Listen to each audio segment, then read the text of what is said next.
ishte zhdukur në 27 nëntor dhe që atëherë kërkohej intensivisht pra u zgjuan në këmbë të gjithë qytetarët duke bërë apele minimumin në përjetës sociale me shpresën se do të gjehet pra Vanja e vogël tashmë e ndjerë, mirë po për fatëkeq siç po them trupi i saj pa jetë u gjet vetëm 2 ditë para nga policia dhe prokuroria e vendit. Fakti që e bën më të trishtueshëm që e shton pikëllimin në fakt në gjithë këtë tragjedi është edhe dyshimi se edhe babai i saj, Aleksandar Gjorçevski, ka gisht në rrëmbimin e vajzës së tij. Po e nis pak të tregoj edhe historinë se si ka ndodhur, në fakt se si e tregojnë 3 të dyshuarit që tashmë janë që 2 ditë në paraburgim u është shqiptuar fillimisht masa e paraburgimit për 48 orë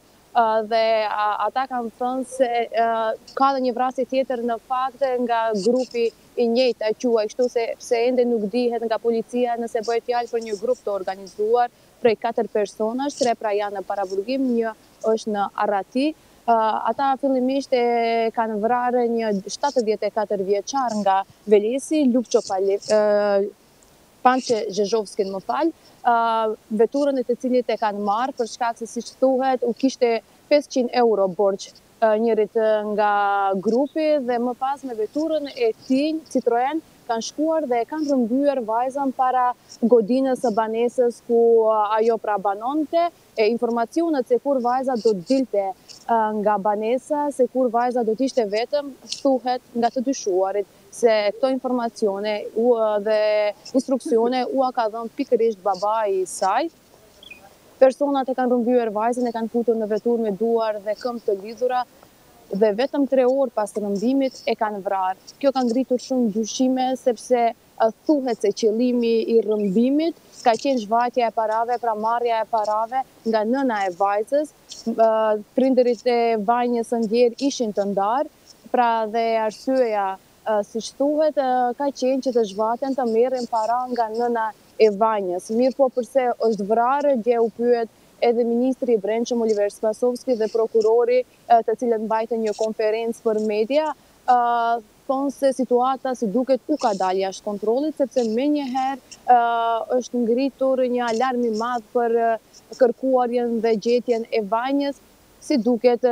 kidnapuesit i ka kapur paniku dhe kanë shtënë me armë duke e lënë të vrarë 14 vjeçaren Vanja. Një nga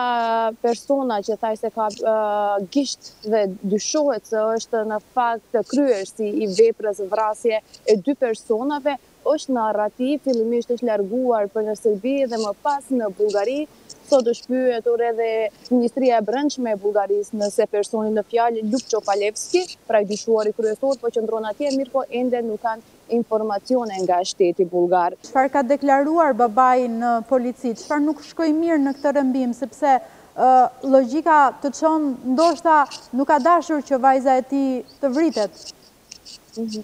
Në fakt babai i vajzës, Aleksandar i quajtur, ishte marrë mbrëm në paraburgim, njëjtë kanë thënë se do të qëndrojë për 48 orë, mirë, ai nuk e ka pranuar fajin, pra nuk ka pranuar edhe në intervistën e parë që ka dhënë në polici, nuk ka pranuar se ka gisht ose është i përzier në këtë çështje. Këtë e kanë thënë edhe një herë, po e përsëris 3 të dyshuarit e tjerë që janë kapur pra nga policia. Babai i saj po qëndron në polici,